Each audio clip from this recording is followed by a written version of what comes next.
All right. What's up? Welcome to, I got to say this right, Get Right Fantasy Network. We're live a little early than when this draft is actually going to start because we got a really cool show tonight. Kendall, why don't you tell the people what we are doing and give them a little breakdown of what's going on and then tell them why we're here and who the heck we are? Right on, right on. Right. So you got Kendall Vanderbilt. That's me coming at you from the Fantasy Football Tavern. Phil Ruskin of The Extra Point. If you don't know who we are, definitely check out our channels. We'll be dropping that over in the comments there, making that happen. So, we are affiliates of the Get Right Fantasy Network. Those that are in the Get Right Fantasy Network, you guys already know we're friendly faces. But if you're not, if we're in leagues with you, if you found us somewhere else and you don't know what's going on, so the Get Right crew, what they started a couple years ago, which me and Phil are absolutely in love with, and we're going to be live streaming tonight, as you can see on screen, is first week of the mock draft tournament that we run every year. So basic idea, I'll break down the details in just a second, but big picture, we all love mock drafting. We all want some bragging rights. $50 in actual free dollars coming your way to the winner. So here's how it works: Monday through Thursday for 4 weeks, there's going to be a mock draft. Right, so 4 lobbies, 12 team. It's going to switch between 1 quarterback and super flex, but essentially it's like a normal mock draft. It's going to be a 3 wide receiver half PPR league setup, right? And Yep. then at the end of that draft, 6 of us over in Get Right, or the 6 of us that are judging, we're going to judge first through 6th place. First place gets 6 points. 6th place going to get a point. We're going to weigh all that together to essentially get a top 3 as voted by us for each of these drafts. Friday, the top 3 from Monday through Thursday are going to duke it out in a semifinal round. Same thing. Top 3 of that Friday semi is going to make it on to the final, which I'll get into in a second, right? So that's week 1. We do the same thing week 2, 3, and 4. 4 weeks, top 3 leaves us with a really, really awesome League of Champions. And we're going to put them through to a best ball tournament, a real best ball tournament on Underdog Fantasy. And they're going to play that out. They're going to play a full season long. They're going to do the draft. And the winner of that best ball league is going to be crowned our mock draft champion of 2024. So real good stuff, completely free to enter, right? You're going to be mock drafting in the middle of the week, make it to the semifinals, get to the finals, and then everyone gets to watch you hopefully take it down in the underdog end of season tournament. And Phil, what am I missing there? Nothing, man. We're stoked. We've got, it looks like we might have 2 open spots here. So if you're watching the channel, looks like Team 5 and Team 12. I don't know if we had an internet disconnect or if maybe we're just I don't know, maybe not available tonight. But yeah, I've got 2 spots left. Super excited for this. Again, Kendall and I will be judging as part of the Get Right Fantasy Network. So we won't actually be judging live on the show tonight. But you can get obviously some live feedback as we talk through some teams, some builds that we like, some different roster constructions. If you haven't already, please subscribe to the Get Right Fantasy Network, and then make sure you subscribe to the Extra Point. That is my channel. The link is in the chat. And then definitely give my boy Kendall some love over at the Fantasy Football Tavern. Make sure you subscribe to his channel as well. We've got great Dynasty content. We've got series of videos talking about best and worst startup picks. Tomorrow night on my show, we are going to be doing a different mock draft, getting us ready for some redraft season. And then I know next week, Kendall, if you're around, man, I know we've been texting about it. I'm really excited for it, but I'm going to be going through some league winners and giving the folks a little bit of behind the peak curtain of who some guys that you know about, the names, but you're maybe not targeting in drafts, and you should be. So some league winners coming up for you as we get into redraft season. So looks like we got all of the spots filled. And whenever this thing is ready to kick off, man, we are excited to be here tonight and obviously talk through some of the different teams. Yeah, fun stuff. Fun stuff. So me and Phil are not in this draft, right? We have an affiliate, a moderator, kind of running the draft. So we're just kicking back and gonna run some commentary over this. It's kind of fun. Saves us a little time since we have to judge this thing anyways. So this is it's pretty exciting since instead of just reading the final draft, we actually get to kind of watch it play out, which should be pretty fun. Just to remind everybody, since I don't think it's up on the screen for everybody, the format for this week's mock, right, is going to be It's a two running back, one quarterback this week. It's going to alternate week 1, everything's one QB. Week 2 is going to be super flex, but everything else that I talk about is going to stay the same. It's a 2 running back, 3 wide receiver, 1 flex, 1 tight end league, half PPR. Yep. Actually, Rosta, you're in the chat. It's half PPR, right? It's half PPR. Yep. Gotta change our show doc, brother. Gotta change it. Yeah, I was actually thinking, Kendall, what are some of the things before we get started here that you're going to be looking for a single quarterback league? Are you trying to target, one of the high-end quarterbacks early? Or are you trying to load up at the wide receiver and running back position and then maybe get a mid-round, still a solid quarterback, but maybe a later round quarterback that's, in that tier 2, tier 3? What are some of your favorite ways to start a build? So there's some builds I prefer a little bit more than others, but I know me and you, and I think you guys probably watch a lot of other, great fantasy content out there, right? I think one of the favorite terms is kind of stay water, let the board come to you, right? So some strategies are going to open themselves up. I want to see who's going to take it when the lane's open for them and who fades and goes another route and kind of how that plays out. This year in particular at quarterback, I don't want to say it's great or late like we've typically talked about at tight ends, because I think there's a lot more tiers inside the quarterback. I think if you want to completely punt quarterback, that is a strategy that hasn't always been viable. Yeah. I think it's pretty viable since the quarterbacks 10 through 14 are very viable this year. If you want to completely punt and go for a Jared Goff, a Stafford, something along those lines that go almost to the end of the draft, nearly undrafted, unless people are taking a second quarterback, I think it's very viable. I'm hoping they have a stacked pair with that at some point. The Puka Nacua Stafford, something I'm looking for. I'm on Rock Goff. So also, depending on who you want to take early, that can also set you up for kind of that late stack. If I'm not grabbing one of those very late quarterbacks, though, right? I really do. I don't want to see I'm not taking a quarterback before round 5, most likely. I don't care if it's Josh Allen. I just think the value's too good early, and the drop off to say Anthony Richardson isn't that crazy for me. And it looks like we are starting it up. We're ready to go. Yeah. Oh, you got your volume on over there, brother. Oh, good call. Let's do that. Huh? He's got to mute that guy. Yep. We got Victorious here going with CeeDee Lamb at the 103, saying you're lucky you're not in this draft with me tonight. Don't want to embarrass you guys. Victorious, we love you. We know that you are an avid subscriber to all of our channels. Good luck tonight, my guy. And I'm excited to see how he listens to all of our stuff. So I'm excited to see what his team ends up looking like. And I've just kept in the back of my mind that you, Kendall, are not taking a quarterback before round 5. So I just want to see who's available at that 4 or 5 turn to see what that strategy could end up looking like. So as we get into it here at the 101, Christian McCaffrey, and then obviously the receivers start coming off the board. Tyreek Hill, CeeDee Lamb with Bijan Robinson. Interesting, Justin Jefferson going ahead of Brees, Jamar Chase, and Amon-Ra. Thoughts on that really early, Kendall? Yeah, you're not seeing it as much. You're definitely seeing him go after Chase. Yeah. And then it's usually kind of a coin toss. I'm seeing him mostly go after the running backs. But I don't mind it overall. I mean, I think it's gotten to a point where I think there was an article or two that came out that, look, he's looking sharp. The quarterback play in camp is looking decent enough. I think when you start hearing stuff from camp, everyone gets overly positive when the pre-camp stuff is always the monsters in the closet, new quarterback. So I think Jefferson, he fell pretty hard. Remember his ADP before even like the NFL draft. I mean, no one's really mock drafting at that point or anything, but in people's minds, he was higher. I think he started falling after the NFL draft happens. I think he creeps back up, and I think that's actually probably where he's going to end the season at. So I think it's a fine pick there. Yeah, I mean, it's an interesting look. I've said this before. I'll say it again. Devontae Adams, number 2 in the league last year in targets behind atrocious quarterback play. We obviously would agree that whoever the starter is, it's probably going to be Sam Darnold week 1, but eventually it'll be JJ McCarthy.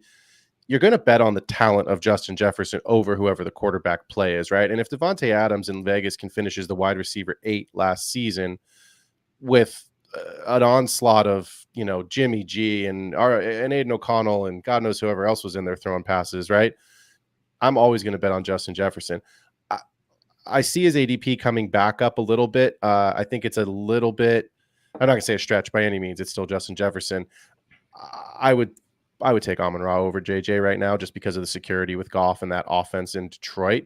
But look, Jamar Chase, not in camp. Well, he's in camp, but he's a hold in right now, not practicing. CeeDee Lamb, not practicing. So I don't think either of those things are going to matter long term. But to your point about people get freaked out about camp or they get overhyped or underhyped, those are the kinds of things where Tyreek Hill going over CeeDee Lamb, I don't mind that anyway. But those are the kinds of things that as we get into August tomorrow, you might start to see a little bit of movement, not a ton, but a little bit of a shift there. So lots of receivers, lots of running backs coming off the board.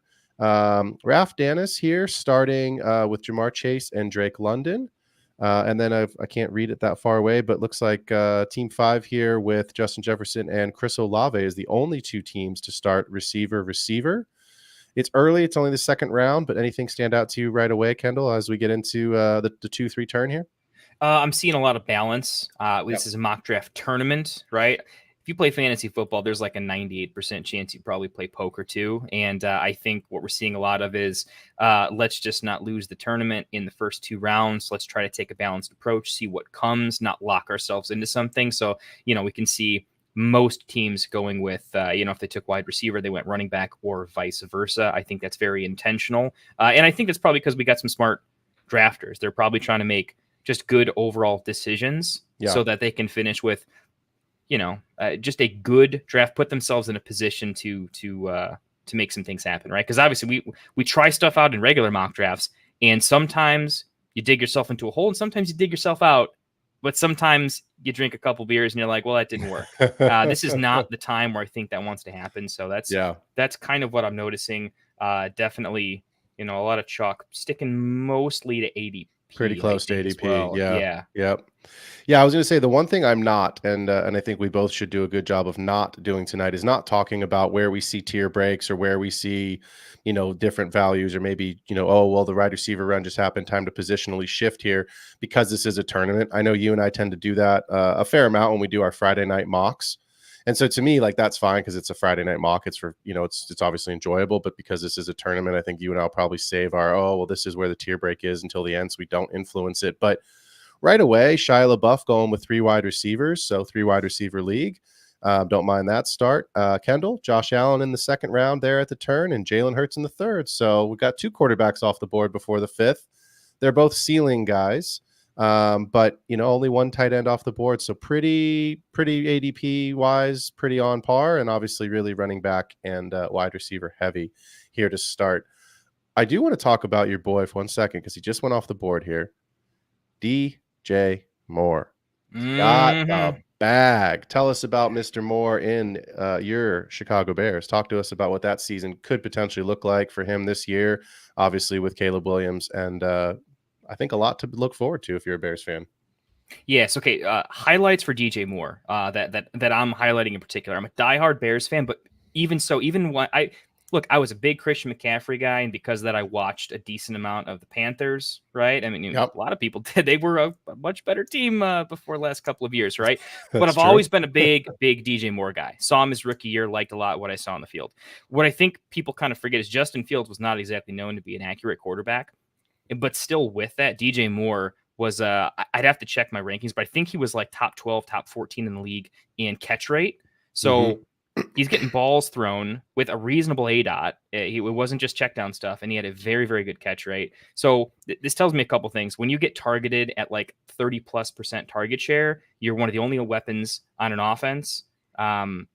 Defenses can scheme you out of the game if they really want to, and it was difficult, if not impossible, to do that to DJ Moore with very subpar quarterback play. So you bring in a clear upgrade in Caleb Williams, someone who wins by getting open and then has a fantastic catch. You saw some of the catch rate. You saw some of the plays last year where he's got some moves too. He's got a little elusiveness. I don't think he's going to take it all to the house, but tiny little bit of yak here and there. What I'm seeing for DJ Moore is I still think his target share stays at a very, very elite level. I think it's going to be hard to, put tremendous, bracket pressure on him when you look at the other weapons in the offense. They can take a very balanced approach. I think his touchdown upside does come down a little bit because I think Rome is going to be a very clear red zone weapon. Right. Caleb is also going to rush a couple in. Like you see some of the semi-mobile quarterbacks just because they can. They will at some point. So that's going to hurt Swift and it's going to hurt DJ a little bit. But I'm going to see a huge amount of consistency. I definitely would pencil him in for 1,200 plus yards, if not 1,300 plus. Probably have him in like 4 to 6 touchdown range. So I think we're going to see. I don't see like a top 5 finish for him that I think some people thought could be a thing with that type of target share. But yeah, liking what he can do. The bag for me really tells me that Keenan is just a 1-year rental. He'll probably sign somewhere else, but it really shows me that this offense, from like a dynasty perspective, like DJ Moore is locked in there. His dynasty value went up for me because him and Rome could become akin to what you see these other offenses that really channel through 2 main guys. You've got Waddle and Tyreek, right? You've got T and Chase. I think that could be DJ Rome in a really big Brown way. And Smith. Yeah, I'm excited to watch it. I think it's gonna be great. Yeah, I mean, look, last year was the first season he was a wide receiver 1. It's his only wide receiver 1 finish in his career. You're right, Caleb Williams is an upgrade. I am with you on the yardage. I'm with you in the touchdown department. I think in Dynasty, he's obviously the guy. They've paid him as such. I do think I hear you on the 1-year rental, and I, for a very, very long time, have been on the Keenan as a 1-year rental train. I was thinking about it when I was reading up on DJ Moore's contract. Rome's on a rookie deal.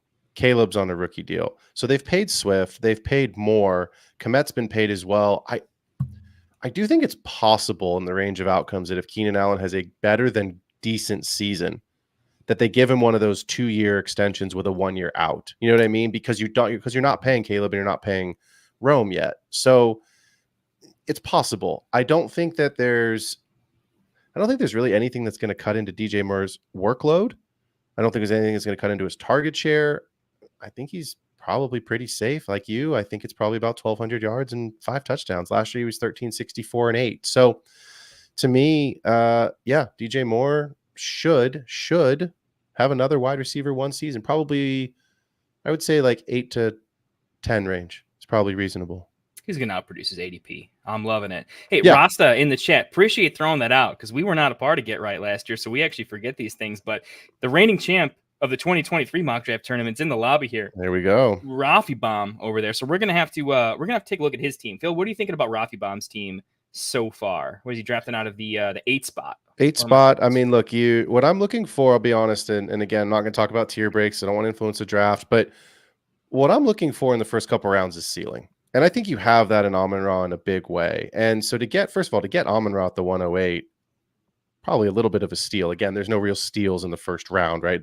Almost all the players are fantastic. But Amon-Ra to me is, I think, a locked top 5 wide receiver this season. And I saw this I'm in so many different chats and channels. I don't remember where, but I saw it actually come up today. And I wanted to ask you this question. Do you think Amon-Ra can finish as the overall wide receiver 1 this season? It would need to be a down year specifically at the touchdown position for the other top 3 or 4 guys in particular. I do think it's possible. It's a little bit of an outside chance for me just because I think his touchdown upside is lower than some of your elite red zone weapons. I mean, he is the slant god as well as the sun god.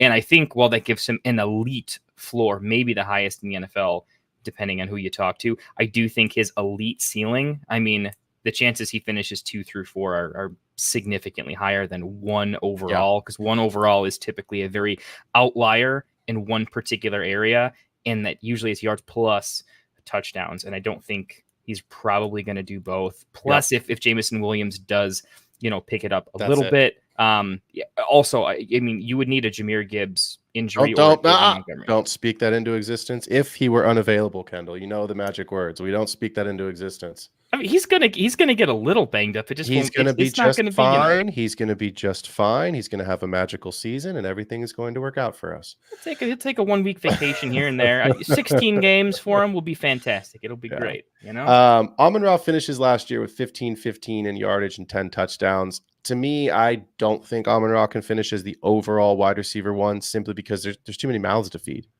Even if Laporta's touchdowns come down this year, right? There's Gibbs, there's Monty, there's Jameson Williams, who everyone, the hype train again is, getting off that track pretty quickly. Obviously, there's Amon-Ra and Laporta. So there's just too many guys that Goff's not a red zone rushing threat. So that's not the problem. But I love the pick. I do think he's a safe wide receiver, finishes in the top 5 again. I just don't see a wide receiver one ceiling for him with the, like you have, again, CeeDee Lamb. He's the only show in town. Tyreek, he's a freak. Yes, Waddle's there. Yes, Achane. They've got some other players, but like there's certain guys that's just, they're athletically just that much better, or it's CeeDee Lamb who's just so isolated that everything goes through him. So, but great value for Rafi Baum, the returning champ, to start with Amon-Ra here.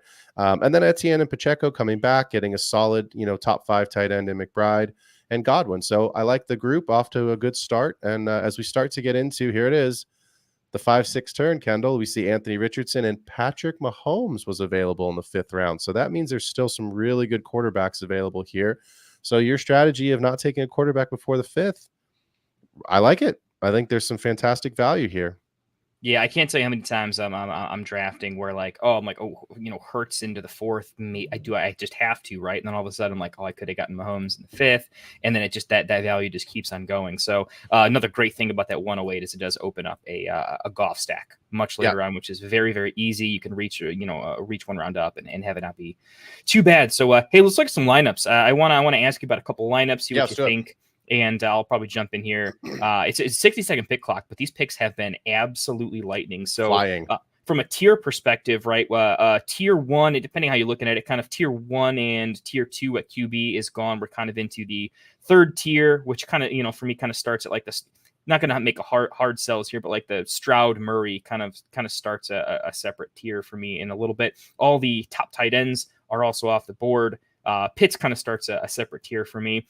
So we're kind of getting into these nuanced picks where I think this is where the draft gets tough. This is where roster construction versus player value, I think, really eats up a lot of your clock. I think the picks are going to slow down a little bit because I like this player, but I need this position. Right. And so this is where champions are made right here. So most teams with 3 wide receivers, what I'm seeing, two teams with 3 running backs.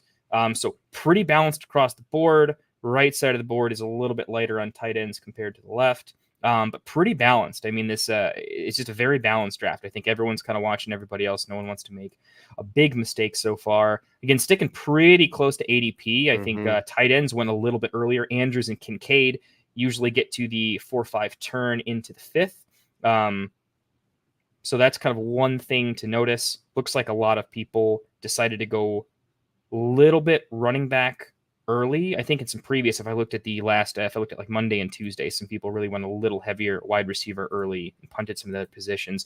What are you seeing so far? And then maybe we can kind of break down pick by pick what we're seeing, what we're liking, what we're disliking, and without giving too much away. And I mean, the thing that I think that you said was spot on, right? This is where champions are made. I think once you get out of the first 50, players, right? The top 50 guys in the league. So basically the first 4 rounds of the draft, I think that's where, number 1, you can find tremendous value. And number 2, and I mentioned this at the top, that's where you can find some league winners, right? So we're going to be going through on my show Thursday nights, 7 p.m. Pacific time, the extra point. So not this week, tomorrow, because we're doing a mock draft, but next week, we're going to go through league winners. And I think to me, this is where I'm curious to see, who's thinking a little bit strategically. Again, you mentioned who's looking for maybe some positional need, but who's looking for some of those guys that really are going to be able to either have an outlier touchdown season, volume their way to a really good, wide receiver 3 that suddenly finishes inside as a wide receiver 2. We see Joe Burrow going off the board here to Shia LaBeouf, right? Joe Burrow, I was waiting for him to go off the board so I could make this comment. If I miss out and I'm not in a ton of redraft leagues, but I'll be in a couple in the next couple of weeks here. If I miss out on the elite of elite quarterbacks, Joe Burrow and Kyler Murray are the 2 quarterbacks that I'm specifically targeting. I think both are going to have, assuming everything presumes health, I think both are going to have really solid seasons. We love with the addition of Marvin Harrison Jr. and Trey Benson to go with Trey McBride, to go with Michael Wilson and James Conner for Murray, and a healthy season for him.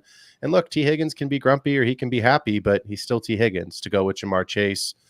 So I think there's a good season in store for both of those quarterbacks, Joe Burrow and Kyler Murray. So yeah, I like the value of some of these players and some of the teams I'm seeing right now, about a little over halfway through the draft. So yeah, again, we'll save my, I don't want to influence it, but yeah, well, we can talk about rosters that we kind of like what they've done so far. We don't have to talk about what we like about their potential direction. I know I've had to bite my tongue a few times where I want to say, hey, that's how you do it, hard. or I don't know about that. We'll see how they dig themselves out of this or whatever. So you don't know who you are, but we're thinking about you. But we can at least talk about what we like and maybe dislike a little bit. Hey, got to do it. So far, are you seeing anything interesting? I'll just, while you're kind of thinking through that, I had a quick answer for you, and that's I saw a couple of one of like kind of my rules of thumb. You can kind of change it each year. Is your onesies, your tight end, your quarterback, usually through 5 rounds. I'm only taking 1, not 2. You can definitely do it, right? I'm not saying it's impossible, but I do think it makes the rest of your draft, buckle up to switch from that beer to coffee. It's going to be a tough one, and so we did see that the 5 spot did go Hurts, Andrews.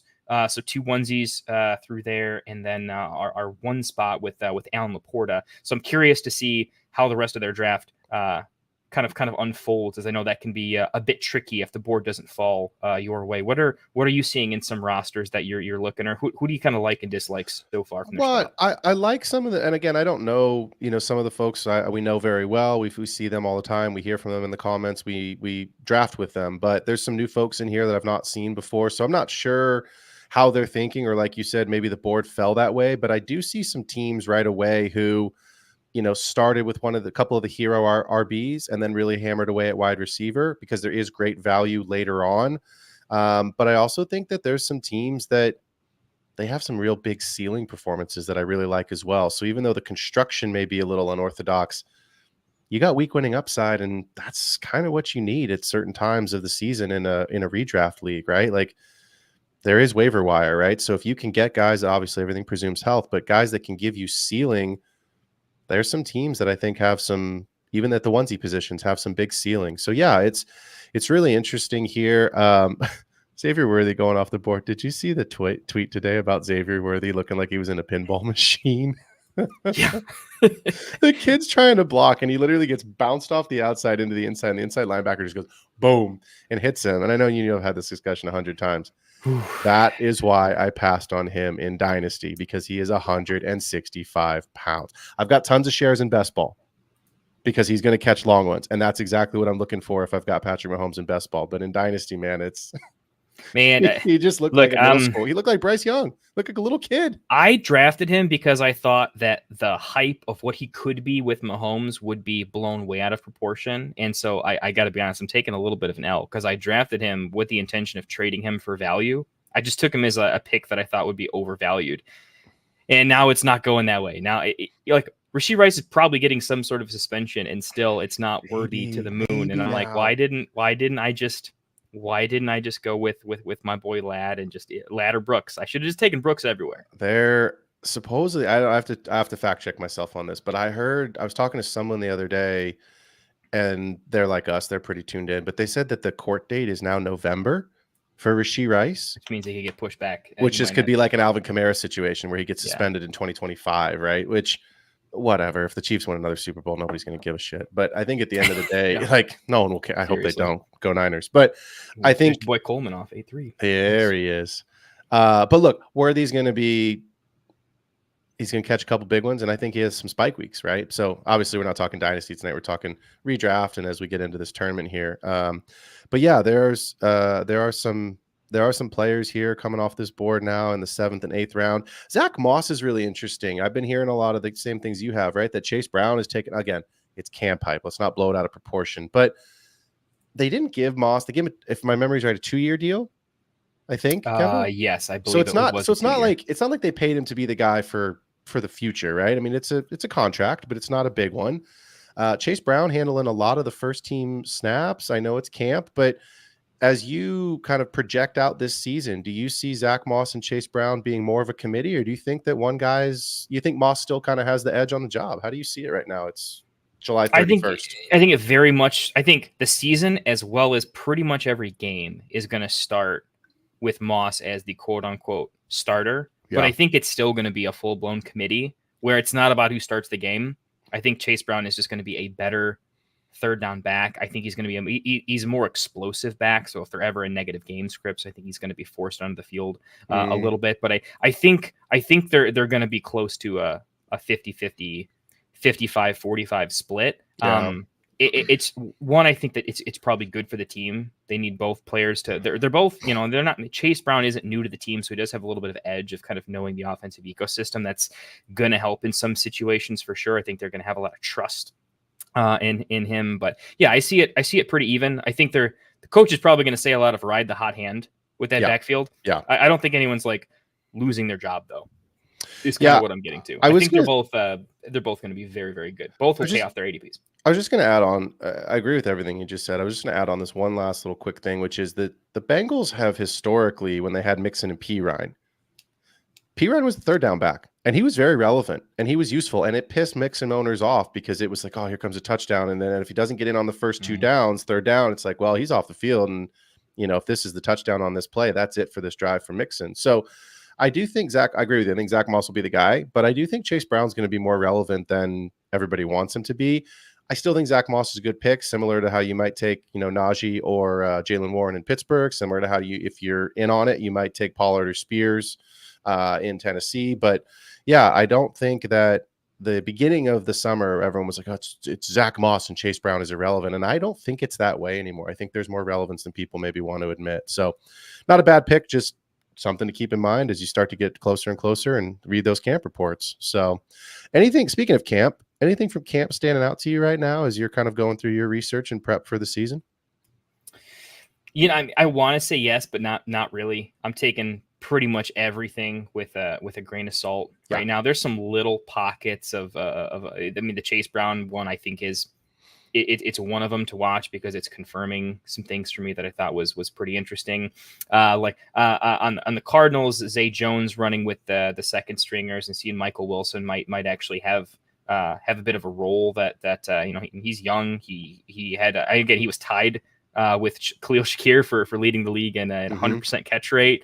Obviously super small sample size, but like little things like that, I'm looking at particular pockets, but lots of stuff with a grain of salt. I mean, I think that's just setting the stage for how the season's going to start. But I think weeks 1, 2, and 3 are going to be way more impactful.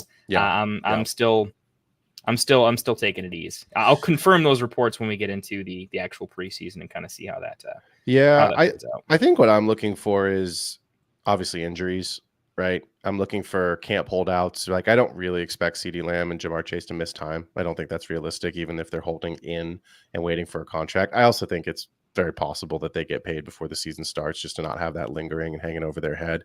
Although with CeeDee Lamb, who knows, because Jerry's losing it a bit there. But, well, maybe not a bit, maybe a lot. But I think I'm looking for negative news. I think I'm looking for injuries. I think I'm looking for, anything that's going to, like you said, confirmation bias. Right. So like everybody that's the Bijan owner saw the report come out the last 2 days where Zach, my God, what's the offensive coordinator's last name? My brain just went blank. Robinson. Anyway, I couldn't even the tell offensive coordinator in Atlanta. But my point being is that he's saying, Tyler Algier is going to be heavily involved, and Tyler Algier hasn't gone off the board, has he? Oh, shoot. All right. Sorry. I know, that's why when you got into camp, I'm like, I know already off the board. I know it's tough, man.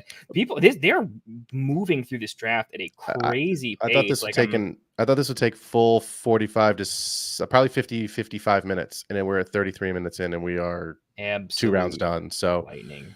Yeah. Ooh, Caleb Williams to get the stack with DJ Moore just came off. I think that's pretty interesting. I like it. I like it. I think I like not playing it. tomorrow night. I didn't really expect him to play tomorrow night, but obviously Hall of Fame game, which by the way, last Thursday was the last Thursday until the NFL playoffs with no football. And that made me smile from ear to ear. That made me so happy. I know the game tomorrow night is going to be absolute dog shit, but we're probably still going to watch, and hopefully there's, I'm interested to see what the new kickoff looks like. That I'm actually interested to see. And obviously there's, is Roshan going to play tomorrow night? Is Khalil Herbert going to play? Probably, like we'll see some of the guys that you want to see if their relevance is going to rise or fall. But yep, no Caleb tomorrow. And I would highly anticipate as the other teams get started, probably no Jaden Daniels this first game as well. So some of these rookies, we may have to, I know we're excited, but we may have to wait a little bit. But are you going to, it's the Bears, it's your team. Are you going to tune in tomorrow night? And is there anything you're looking for in that game? I'm going to have a lot going on my screens for sure. Cause I'm either going to be live streaming tomorrow's mock. If I don't live stream it, I'm planning on going back and I want to do a recap of each of the drafts to some degree. But if I can live stream it, I'm certainly going to try. So it might just be a football night where I've got kind of everything going on at the same time. And, I think because the game is going to be, like you said, not super interesting, it would be fun to do a live stream for the mock tomorrow, because with the game on or about to be on and everything, if we get a live stream going on, for the game not good, it might be fun to just talk some football with people in chat and kind of do that thing. So we might just do a little Q&A, and I'll be our Bears homer telling you all about my last couple of years in hell. And looking forward to escaping. My goodness, we got one round. Let's get into the comments here a little bit. Our reigning champ, Rafi69 Bomb. I love Rome as my wide receiver 3. Caden will feed him. What's interesting about that comment, 1, I don't disagree, but 2, with Deontay Johnson, I actually think Rome's your wide receiver 4, which is even better, because wide receiver 1 status for Deontay Johnson. We anticipate that, new offensive coordinator and Dave Canales will see what it looks like for Bryce Young in year 2. But I mean, what Adam Thielen? I mean, Xavier Legette, but Xavier Legette is a very different body type and a very different route runner than DJ. So I expect DJ to get a lot of targets. What he does with those and what that finish looks like at the end of the year, I don't know. But I like that Rafi 90 balls, man. He's gonna possible. Take him in PPR, not half PPR is my thing. Correct. That's a big. I think he's gonna have like 2 touchdowns, but I think he's gonna catch 90 balls, and I think he's gonna be, more importantly, he's gonna be huge for moving the chains in that offense. Like the running backs don't have a shot unless he's getting the ball a ton to move the chains. Yeah. Victorious, I've been paying attention to the earlier mocks in this tournament. I've liked every team picking at the 108 so far. I do actually, because obviously it's best ball season. I've been hammering away at best ball. I do find myself being a little irritated when I'm at the 101, 102. I understand that's a stupid comment because of the quality of player that's there, but you get the 2 ceiling opportunities there with either CMC or one of the receivers. But then coming back around, it's kind of an interesting spot. So I don't love drafting from the middle, but I do find myself this year, with the way that a lot of the boards are falling, finding that I can find some value there. So Victorious, I believe those camp reports. I know Victorious is in a league with me, and I'm not going to say the guy's name for obvious reasons, but there's a guy in our league I don't know if he's a QJ truther or if he's just trying to drive the price up and get him off his roster. And I think it's the latter. I think he's just trying to find any shred of hope, and nobody's going to trade for this kid. And the tweets that have been coming through have been, and I was a little guilty of it too. It's like QJ dropping passes, and then it's like QJ catch one, right? But like it's not been. Poor Twitter. I feel like that never works. I feel like if I want to sell somebody, I want to talk about how he's going to be out of the league. I'll sell him for nothing, and then that's going to put the thought in someone's mind, like, ooh, wait, value? Yeah. Okay. Like if you hype up a player, everyone just goes like the counter case immediately. Like that's bad trade craft. That doesn't work. Well, Kendall, I want to ask you a question, but I'm going to save it because I know there's going to be some folks that are dropping off the stream here. Tell the folks where they can find you, where you've got a ton of great content. We do a lot of collaboration. Where can everybody find you? Yeah, for sure. So if you're a fan of the Get Right Network, but you have not seen me or Phil quite yet, you can catch me on my YouTube channel at the Fantasy Football Tavern. Pretty much everything fantasy football, not a specific focus. But if I had a little bit of a slant, I do a lot of market watch, buy, sell, hold type of stuff. Just value. I really do like to solve the draft format each year to the best of my ability, kind of really nail ranges of players that I like. So me and Phil do a lot of collaborations on best and worst picks in various types of formats. So if you find yourself lost in some ranges, these big tiers where you're like, I just don't know who I like or dislike, we'll give you a lot of takes of our favorite and least favorite in those ranges that can kind of make up an entire round of a draft. But redraft, best ball, you name it, and we'll be having a couple of cold ones while we're doing it, hanging out, very chill. But that's where you can find me at. Patreon is up. It doesn't look super pretty. Content, the production quality is low, but the takes are spicy and nice. Strong. So that's nice. That's where you can find me. And well, check out to Kendall on the Fantasy Football Tavern, and you can find me, Phil Ruskin, host of the Extra Point, every Thursday night, 7 p.m. Pacific time. You can find me on YouTube. You can also go ahead on Patreon or Spotify and find the podcast version there. A lot of what we focus on my show is Dynasty, finding little edges, finding value, being able to just differentiate, like we talked about, some of those league winners, trade value, of course. And then as we get into best ball and redraft season, we'll start mixing in some of those segments as well. So the Extra Point every Thursday night, 7 p.m. live. You can also listen along Patreon and Spotify. So Kendall, I wanted to ask you this question because it has come up. It's a two-part question. Would you trade for Justin Fields? And if you would, what would you pay? I know it's a dynasty question. We're doing a redraft show, but it's fun. If it's obviously we're super flex for talking about this. So only super flex. Second rounder. I'd trade a second rounder if it's not projected to be an early second. Okay. I mean that's like your median, right? I'm not saying that's like absolute value. I'm saying if I got to put some more thought into it, I got to look at some rosters, look at some things. But I think that's kind of the median value. I don't really want to go above that. Obviously I'd go less than that, right? Like, sure. Anything less than a mid second, and I'm gonna bite. Anything more than that, I gotta look at what specifically we're talking about. What's it for you? Here's the two things that I'll say. I'm gonna take the easy route out of my own question. I would do it for a third, but I also think that he's gonna win the job. I do. I mean, I asked you the question earlier about like, what are you looking at camp? That is the one. I don't expect to learn anything from the camp reports, but it is the one quarterback battle that I am actually interested in seeing what happens, because I think Russ is probably going to start I know he's a little banged up right now, but I think he's probably going to start the year as the starter. And I say that because Mike Tomlin is a good coach. He is a good man. He's one of my favorite coaches in the league. I think he's one of the best coaches in the league.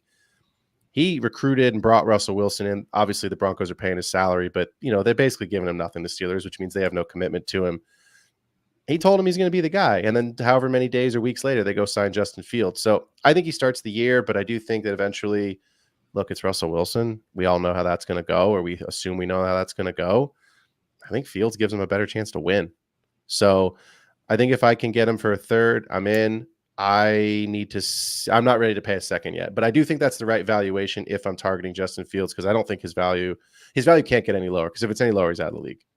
Right? Like he's not even worth it at that point. So just quick dynasty note for those that are still hanging on. If you're interested in Justin Fields, think about it. If it's something you're comfortable with, go grab him, because I don't think you can get him at a better price. And like I said, he's either out the league or there's nowhere to go but up. That's really no, I mean, the downside is you overpay and that's the end of it. But we've got first round guys on our teams that sometimes bust. So Kendall, as we get into this last round, just really quickly, I won't say we're not going to evaluate guys' teams yet, but any surprise picks or anything that you go, because we said earlier in the show that was pretty close to ADP. So as you just do a quick scan of the board, anything that kind of stands out to you? Yeah, taking a looking for value. Obviously, there's a couple reaches where I'm like, it's a little bit of a reach, but I think it's fine. Like Kincaid at the 410. I think Vike in chat was actually talking about, he reached a little bit for Kincaid and Brooks. If you really wanted to get them, I think those are players you can like. They're absolutely fine to reach on. Made a lot of sense for me. Yeah. But I really want to talk about the value picks. I think a Ladd at 7-1 is particularly interesting. He gets taken over Calvin Ridley in particular, who I'm drafting a lot of Calvin Ridley. I think him at the 7-7 is really, really fantastic. Coleman at the 8-3, I think is that whole range for me is interesting. Like Coleman, JSN, Watson, Addison, etc. is kind of interesting. Like I'm liking Coleman a lot there. I think that's a pretty solid pick. Eckler in the 10th round. Interesting build because he goes as an RB. I mean, I don't even have to look. Shoot that RB4, right? I like that pick a lot, especially in builds where I go hero RB. And I can fade for a long time. I really like that pick. When you compare like Eckler's going in the same round as he's going after Jaleel McLaughlin and Blake Corum. That's I think that's a smash pick. Probably one of my favorite picks on the board right now is probably Austin Eckler. And what's standing out for you while I take another? Ooh, and Dylan Loeb at 12. That was the one that stands out. Man. That's the one that stands out. Is I obviously I read all the camp reports again. What you choose to believe is up to you, but I do think that what we saw from Alexander Mattison the last year, it was not inspiring. So the kid's from New Hampshire. It's a small school. It's an FCS school. It's not Alabama. It's not Texas. I get it, but we've seen players drafted late have, maybe not dynasty relevance. Maybe he's not going to have an RB1 season, but like in redraft, injuries happen. you need some of these guys that could end up being waiver wire darlings, right? Puka Nacua was the waiver wire darling last year, and you had about 3 weeks, 4 weeks to get him. And if you didn't get him, and he probably won more people championships than was on losing rosters. I haven't looked that up, but like he was that kind of player. So I think Dylan's interesting. I'm with you. I'm buying in more on Austin Eckler. I just have that feeling that because of the connection with Anthony Lynn, because he's more of a pass catcher, I think, again, similar to what we talked about earlier, I think he's going to be kind of that Chase Brown. He's going to be more relevant than people think. Brian Robinson's never been a world beater, so I think there's going to be way more of a timeshare. I think people have written Austin Eckler off for dead, and I don't think that's the case. In Dynasty, sure, but in a redraft league, I think he's going to have some value this year. So I'm with you. I like that pick. And then the other pick that stands out for me as a tremendous value in the 12th round is Flint Rock here getting Jahan Dotson. To me, that's a player. It's a player we've seen. We like. He had a terrible season last year. Everything in Washington's brand shiny new. So I see. I'm not saying it's going to happen because we've seen the bad as we've seen the good, but I see the path for Jahan Dotson. He is a starter. The offense generally will run through him and Terry McLaurin, the passing game. We like Jaden Daniels, so we like Cliff Kingsbury. I think it's a great value in the 12th round. So solid pick there. All right, we'll go like lightning round a little bit because Yeah. we'll go for another about maybe 10 minutes. And guys, if you're watching, by the way, there is a stream right after this. We're just Get Right's is going to keep it going just about all night, starting at, I don't know how my time zones work, but in 15 minutes they're going to kick it off. Is it Rasta? Who's it? Tyka? Who's all on tonight? Do you know the lineup? I think it's Rasta and Frank. I think you and I might hang out a little bit. I'm going to put my link one more time here in the chat for those that are following along, listening along. Go ahead and subscribe to the Extra Point. Kendall 3 is in there as well. If you missed the show tonight, you can always catch it on our channels, or you can catch it on the Get Right Fantasy Network channel. I don't know. I might jump in there. We'll see. But yeah, let's do a quick lightning round. Let's hammer through them. All right. My link has been all sorts of jacked up, so hopefully that comes to you. Somebody will tell you how to find my link. Go to YouTube, type it in. The production value is not great for me today, apparently. Okay, yeah, that embarrassing moment aside, I promise. Cold beers, hot takes. Nothing in my moniker has anything to do with production value, guys. You know who you're getting here. But on to those takes. Not so spicy. I think chalk. You want to know why late round quarterback might just be the way to go this year? Tua in the 13th. They have a top 5 projected offense. Probably, yeah. I think 3 or 4 according to Vegas. I mean, it's one of those two probably. But the quarterback. So we like Tyreek Hill, right? We think he's probably going to have a lot of yards, a lot of touchdowns, probably. I think we like Tyreek Hill, yeah. Okay. Jalen Waddle, he's pretty good football player. Yeah, right? He's playing a lot of yards. He's good at the football too. Okay, cool. So 2 of the best wide receivers in the NFL, and we think they're both going to go for 1,200 yards or something like that. Their quarterback almost went undrafted, and he's actual free, right? Yeah. He got the luxury of like, we'll take a dart throw on Kendre Miller because Tua is going to wheel. Like that's why I like late round quarterback. And Jaden Daniels, who could throw for under 3,000 yards and still be just fine for fantasy with his legs. That's why I like late round quarterback. Brock Purdy in the 12th. I think you may not want all the pieces in San Francisco because of the insecurity of the consistency each week, but Brock Purdy in the 12th, fantastic. We talked about this the other day, you and I. People are he didn't get drafted in this league. At least I'm not seeing it. Matt Stafford. Puka's going where? Can you scroll up to the top? I'm sure Puka went in the first round at the turn. I want to see where Cooper Kupp went. So Puka went the second round, but okay, fine. So Puka goes at the 2-3, and Cooper Kupp probably went in where? The 4th? Yeah, 402. Mm-hmm. And nobody wants Matt Stafford.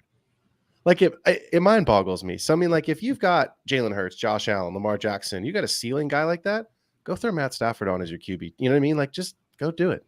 Man, you want to stand out. If you're Athena, I can say in most drafts I see, from like the 110, 111, I see a lot of Puka at the 110, 111, and then Saquon on the wheel, seeing it flip flop. If I take Saquon at the 110 and Puka comes back to me, I am absolutely through the moon. That feels real good. I'm liking that. It's great. Quite a bit here. Let me ask you this, because you just mentioned it. Lightning round real quick. Yes or no? Would you take Tua, Brock Purdy, Jaden Daniels as your QB1? Yeah. Okay. Easy. I prefer to, if I can. Yeah. I want to just go through two quick things here because now that the draft has actually concluded, to me, where's the tier break at running back for you? Because I know where it is for me, but where's the tier break at the ceiling? Tier break for my RB1s, or Yep. are you talking about like RB or RB2? We could do two. We'll do two if you want to. Tier break for RB1 for me. I'm just gonna read the board.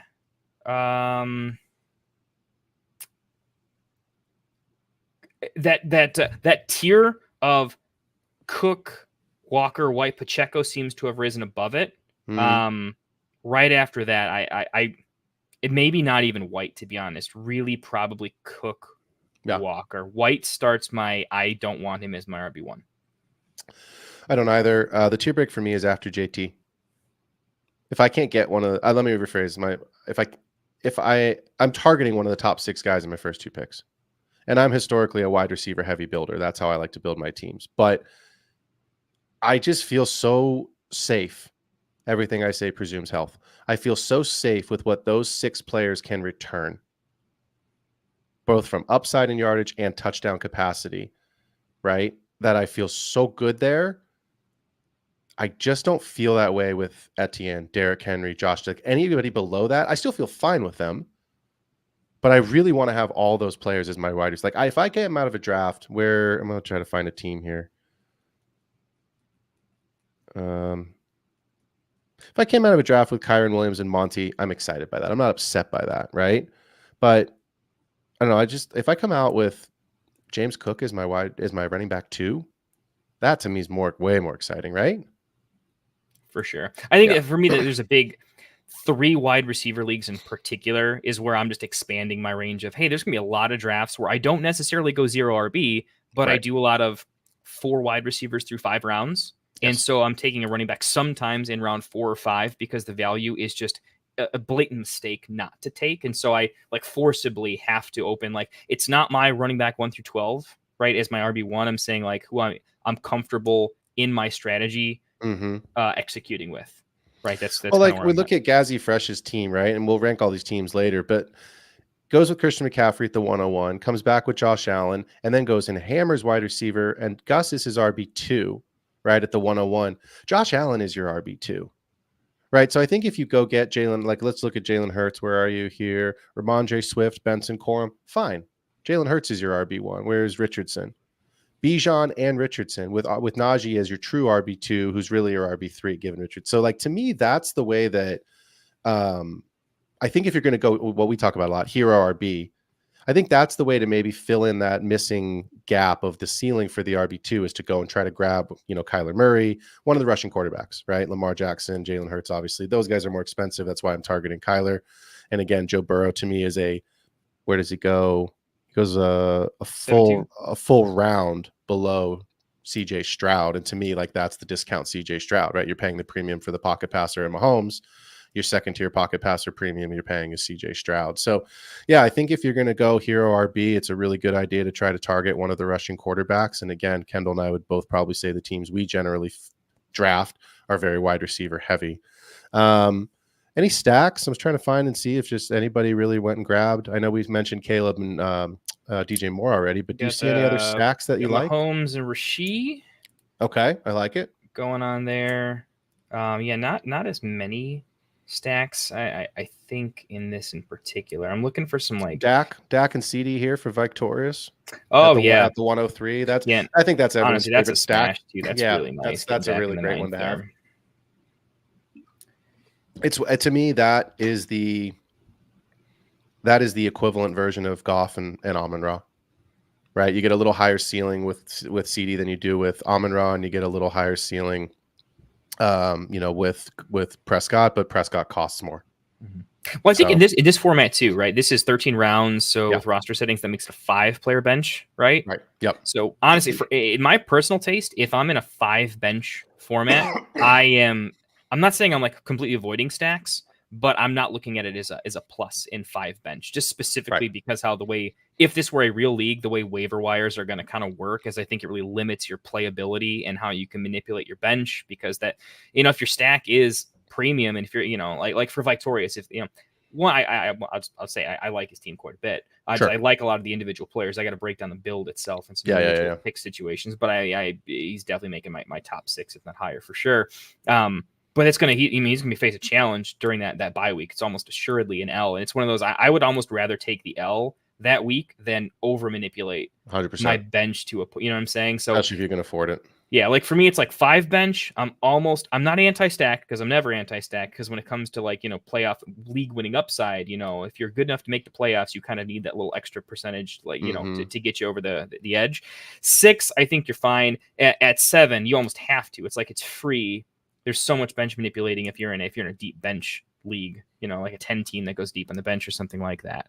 So that's why I can definitely understand from a format perspective, 5 bench spots, stacking just not necessary. And there's so many rushing quarterbacks this year, or semi-rushing quarterbacks, that stacking is not as important in my mind if you're going to chase the legs, and you're almost hoping they win with their legs, not necessarily their arms. You just don't need it quite as much. Week 12, I think, because I've been doing so much best ball, I've been paying at least a little bit of attention to it. Week 12, I think, is one of those kind of nasty, lot of fantasy relevant teams are on bye that week. Like I think Buffalo's on bye that week. I think the Niners might be. So like there's some teams that's like, that's going to take a hit. So I don't worry as much about that in redraft. You got a long way to plan for that and prepare. But yeah, I don't see a lot of other stacks. Dak and CD, Josh Allen. I think that's it. Joe Burrow. No. There might be some late ones we're missing if I right. Richardson. But I'm looking for Pittman, Downs. Nope. Yeah. So yeah, I mean, there's some good teams, man. I think this is going to be fun to kind of wrap up the show here and then go and get our ranks done. Go and look at these teams a little, like you said, a little bit more in depth on the build, and obviously not less on the individual pieces, but what's the ceiling. I'll just share this so people know, because I am one of the graders. I'm looking for roster construction. I'm looking for ceiling performances. I'm looking for some of that week winning upside. So maybe if you're not a guy that's going to finish in the top 5, can you still win me some weeks? And then when I get into my top 6, the way that I like to break it down is once I kind of what I do is just kind of check X or check of like, a couple glances. And then as I start to get my top 6, what I'll do is I'll kind of break that down into, okay, I really like this core of wide receivers and running backs. Who did you pass on? And then that kind of helps me determine, like, well, if you'd had this player, you'd be here at the number 1 spot in my ranking, but because you don't, and you took this guy. So that's kind of how I how I formulate my rankings, as players kind of manipulate the board. How do you take a look at these, Kendall? Yeah, I'm so glad you brought that up. I actually almost threw that in our in our Get Right like just chat room group in phones. I was gonna throw out like, hey, tough grading for me, almost word for word. It's like as a grader, it's hard to decide between. We openly tell everyone like, hey, you watch our channels, so you know what players we generally are higher and lower on. So feel free to play the game and pander to the judges. You can absolutely do that to get in, right? We're playing a game here. But I'm not trying to weight that too heavily. Like there's definitely some situations where I just love that player there, and that's why I think he's a value. But I've been trying to weight it as hard as I can towards what I feel are as close to like objective, slight mistakes or good decisions, right? More the latter. It's more about like finding like, oh, everyone has a good team, because everyone here is a very competent drafter, right? That's why I love doing the Friday Night Mocks, is like everyone's really good. And so sometimes it's just about who executed their strategy a little bit better or worse that day, because everyone kind of is on a similar page. So I look at situations where I'm like, ooh, I don't know why situationally they went there. Even if they're really high on that player, I almost tell myself, even if I'm high on that player and they are, I still think, roster construction wise, or way the board is falling, that's kind of a mistake there. And I kind of count that up. It's my tiebreaker between 2 teams, and it's also if you made too many mistakes. Look, my rankings might be crap this year. They're probably not. We win a lot of leagues. We're usually pretty good. We won't be doing this if we weren't, pretty correct most of the time. But when we're wrong, theory can still be right, across multiple years. And so that's how I'm grading the most, is when I look at, hey, you went with this particular strategy, but in the later rounds and I actually did this in an earlier draft. And I'd be honest and call them out, not because I want to make fun of them or anything. I think it would be interesting to hear their perspective, but I don't remember who it is. They went with a particular strategy where I just really didn't like their last, 4 out of their last 5 picks, I think were almost mistakes. Maybe they like those players, but it was just, They went with a couple wide receivers I absolutely would not have taken late, because I think when you get into the last 2 or 3 rounds, I think upside at running back is significantly higher and more league winning than at wide receiver. That's why you see in like best ball, that's why you see a bunch of wide receivers and then running backs, because you're just not winning the other way. It doesn't happen. And so passing up on the Dylan Lobes of the world in those types of situations, and instead going with not a Troy Franklin. I'm just trying to pick some players out here, but going with like a Jermaine Burton instead of taking like an upside running back, right? I'm not saying like Jermaine Burton's a bad pick where Poots and Boots is here. I'm just saying like, that type of pick where it's like, look who was on the board. Here's who you could have taken. And when I look at your draft, you should have looked at your draft and seen how it is. So yeah, that's hey, we're going a little over, aren't we? Though? I was gonna say, well, there you go. There's some insight into how Kendall and I break these down. So we're gonna wrap the show up. If you're interested, Best Ball Mania 5. Our guy Rasta is going to be in there with Frank. Kendall and I might jump in. We'll see. But we're going to be doing or hosting a Best Ball Mania 5 draft live on Get Right Fantasy Network. So stick around for more content as we switch gears from the redraft space into best ball. Make sure you get over to the Fantasy Football Tavern. Give Kendall a like and subscribe. Head over to the Extra Point. Give me a like and subscribe. Helps the channel. Helps our network. Obviously helps us to stay connected to the community and know what you guys want to hear us talk about. For those at the Get Right Fantasy Network, myself and Kendall, have a great night. Peace.